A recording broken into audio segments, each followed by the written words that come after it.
परमेश्वर माझा प्रकाश आणि माझे तारण आहे. हेडिंग काय आहे? परमेश्वर माझा प्रकाश आणि माझे तारण आहे. खरोखर आपण देवबापाच्या नावाला धन्यवाद देऊया, त्याचा उपकार मानूया. कारण प्रिय परमेश्वर स्वतः म्हणत आहेत की जेव्हा 8:12 मध्ये तो म्हणतो की मी जगाचा प्रकाश आहे आणि जो मला अनुसरतो तो अंधारात कधी चालणार नाही, कारण त्याच्या जो जीवनाचा प्रकाश म्हणजे येशू आहे.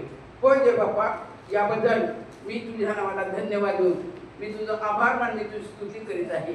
दयावंत परमेश्वरा, जितकं म्हणून आम्ही तुझं आभार मानावे तितकं थोडकं आहे, कारण तुझ्या दयेला कधी खंड पडत नाही.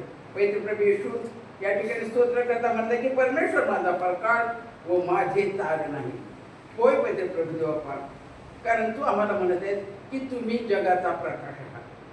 आणि पवित्र देवप्पा, जेव्हा मी येशूच्या प्रकाशात चालतो तेव्हा येशू तुझा प्रकाश आम्हावरती पडून पवित्र देवप्पा आमच्यातील येशूचा प्रकाश इतरांना दिसण्यासाठी आमचं चालणं, बोलणं, उठणं, बसणं हे तू तुझ्या इच्छेप्रमाणे करतोस. म्हणून तुझ्या नावाला मी धन्यवाद देऊन आभार मानून मी स्तुती करीत आहे.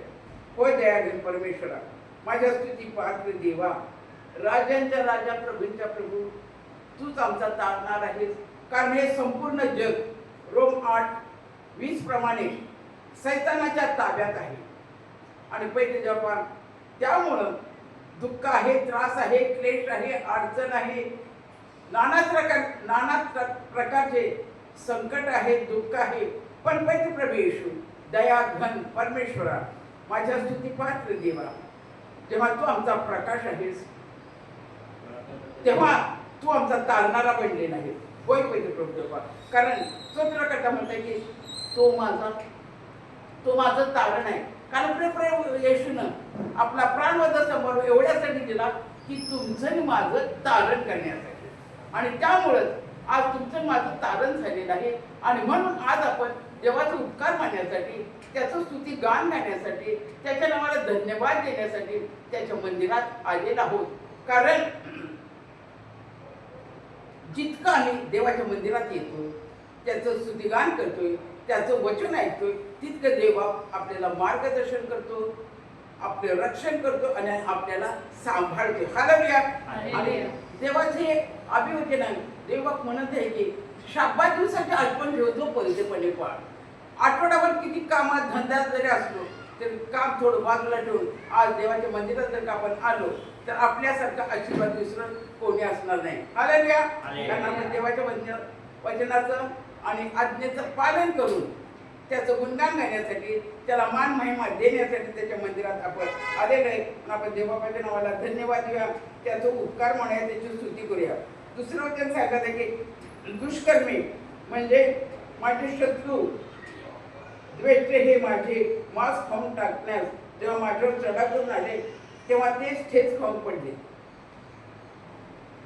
आणि हे दुसरं काय नाही, पण हे सगळा सैतानाचा खेळ असतो. जगामध्ये देवाच्या प्रिय लेकरांनी सुखी समाधानी आणि निरोगी राहून देवाचं गुणगान गात राहून त्याची स्तुत्याराधना करतील, त्या सैतानाला आवडत नाही. म्हणून हात तऱ्हेनं तो आपल्याला संकटात पाडण्याचा प्रयत्न करतो, दुःख आणतो, आजार आणतो. परंतु येशूची कृपा आपल्यावरती असल्यामुळं सगळी सैतानाची सत्ता नष्ट होते. हालेलुया. आणि आपलं जीवन आशीर्वादित होते. हालेलुया. कारण येशू आपला तारणारा आहे आणि येशू आपला प्रकाश आहे. हालेलुया. कारण येशू म्हणतो की जो मला अनुसरतो तो अंधारात कधी चालणार नाही. म्हणजे तो सैतानाच्या इच्छेप्रमाणे कधी वागणार नाही. सैतान म्हणेल कशाला जातो चर्चला, राहा घरात. पण नाही, आपण देवाची लेकरं असल्यामुळं आपण म्हणतो नाही, मला चर्चला जायलाच पाहिजे, मला देवाचा उपकार मानायलाच पाहिजे. म्हणून पावसा पाण्यात लांबून दुरून आपण देवाच्या मंदिरात आलेलं आहे. देवा प्रसन्न होऊन तुम्हाला मला काय करत आहे? आशीर्वादित करत आहे. हालेलुया. आणि खरोखरच जरी आज आपण थोडके जरी असलो तर तो म्हणत आहे जिथं दोघं किंवा तिघं माझ्या नावाने एकत्रित येऊन माझी भक्ती, माझी प्रार्थना, माझी आराधना करतात त्यांच्यामध्ये मी हजर आहे. हालेलुया. आणि तो कशाला हजर आहे? तुम्हाला आणि मला आशीर्वाद देण्यासाठी. हालेलुया. याबद्दल आपण देवबापाच्या नावाला धन्यवाद देऊया, देवाची स्तुती करूया, त्याला मान महिमा गौरव देऊया. हालेलुया. सैन्याने माझ्या पुढे ठाणे दिले तरी माझे हृदय कचरणार नाही.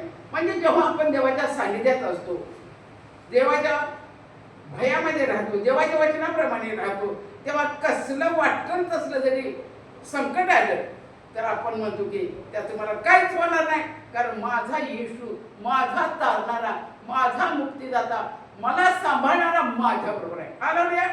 याबद्दल आपण देवाच्या नावाला धन्यवाद देऊन त्याचा आभार मानूया, त्याची स्तुती करूया, त्याला धन्यवाद देऊया. आणि हा स्तोत्रकर्ता म्हणताय की परमेश्वराजवळ मी एक वरदान मागितले, त्याच्या प्राप्तीसाठी मी झटेन. ते हे की आयुष्यभर परमेश्वराच्या घरात माझी वस्ती व्हावी. म्हणजे जीवात जीव आहे तोपर्यंत कधी सुद्धा चढता येणारा, कधी बाधा होऊ नये अशी त्याची इच्छा आहे. तर आपण जास्तीत जास्त त्याच्या मंदिरामध्ये येऊन त्याचं गुणगान गावं ही देवबापाची इच्छा आहे. आणि हा स्तोत्रकर्ता पण म्हणत आहे, कारण त्याद्वारे काय होणार आहे, आपलं जीवन आशीर्वादित होणार आहे, आपण आशीर्वादित आहोत. या आपल्या कृतीकडून, आपल्या वागण्याकडून इतरांना दिसून येशूच्या नावाचं गौरव केलं जाणार आहे. हालेलुया. कारण आपला तारणारा, आपला मुक्तीदाता, आम्हाला सांभाळणारा स्वर्गीय पिता तो आपल्या बरोबर आहे. कारण तोच आपला तारणारा आहे, तोच आमचा प्रकाश आहे. त्याच्या प्रकाशात आपण जेव्हा चालतो तेव्हा आपण जगाकडे बघत नाही, तर येशूच्या प्रकाशात आपला हात त्याच्या हातात घेऊन आम्ही चालतो. म्हणून आपण देवबापाच्या नावाला धन्यवाद द्या. आणि ह्याच्या पुढे एका वचनात सांगितलंय की आई बापाने जरी मला सोडलं तरी परमेश्वर मला कधीच सोडणार नाही. कारण आई बाप काय काय म्हणजे काय ना काय कारणानं पोरांना जा बाबा तिकडं, तुला जा बाई तिकडे, तुझा माझं मी मला काय पण करतो. पण देवबाप म्हणतो की हा स्तोत्रकर्ता म्हणते की आई बापाने जरी मला सोडलं तर परमेश्वर मला कधीच सोडणार नाही. कारण का, तो माझा प्रकाश आहे, तो माझं तारण आहे, तो माझा रक्षण करत आहे, तो माझा सांभाळणार आहे आणि मी त्याचं लेकरू आहे. हालेलुया. देवबापाच्या नावाला धन्यवाद देऊया, त्याचा उपकार म्हणूया, त्याची स्तुती करूया. कारण खरोखर तुम्हाला आणि मला त्याची लेकरं होण्याचा अधिकार कसा मिळाला माझ्या देवाच्या प्रिय लेकरांनो?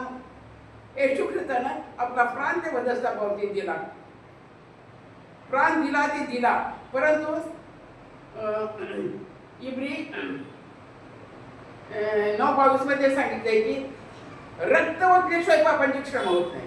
आणि येशू ख्रिस्तानं तुमच्या माझ्या पापासाठी आपलं मोलाचं रक्त त्या वधस्तापावती ओतलं, खंडणी भरली, आणि म्हणून आज तुम्हाला आणि मला त्याची लेकरे होण्याचा अधिकार दिलाय. आता सैतानाचा कोणताही डावपेच आपल्यावर चालणार नाही. त्याने किती प्रयत्न केला किंवा आपल्याला फासक्यात पाडण्याचा प्रयत्न केला तर तो यशस्वी होणार नाही. कारण येशूने त्याला वधस्तंभावरती 4 मुंड्या चित्त करून राखलेला आहे आणि आपण येशूची लेकरं आहोत. याबद्दल आपण देवबापाच्या नावाला धन्यवाद देऊया, उपकार मानूया आणि सदा सर्व काळ त्याच्या प्रकाशात चालण्यासाठी म्हणूया देवबापा, तुझ्या प्रकाशात चालण्यासाठी तुम्हाला सहाय्य कर, कारण तू माझा तारण करता झालेला आहे आणि मला तुझी लेकरं बनवलंच, मी तुझं उपकार मानतो. देवबाप करू दे आणि तुम्हाला मला त्याच्या सानिध्यात राहण्यासाठी, त्याच्या वचनाप्रमाणे जीवन जगण्यासाठी सहाय्य करू दे, मदत करू दे आणि येशू ख्रिस्ताच्या नावाचं गौरव केलं जातं. God bless us.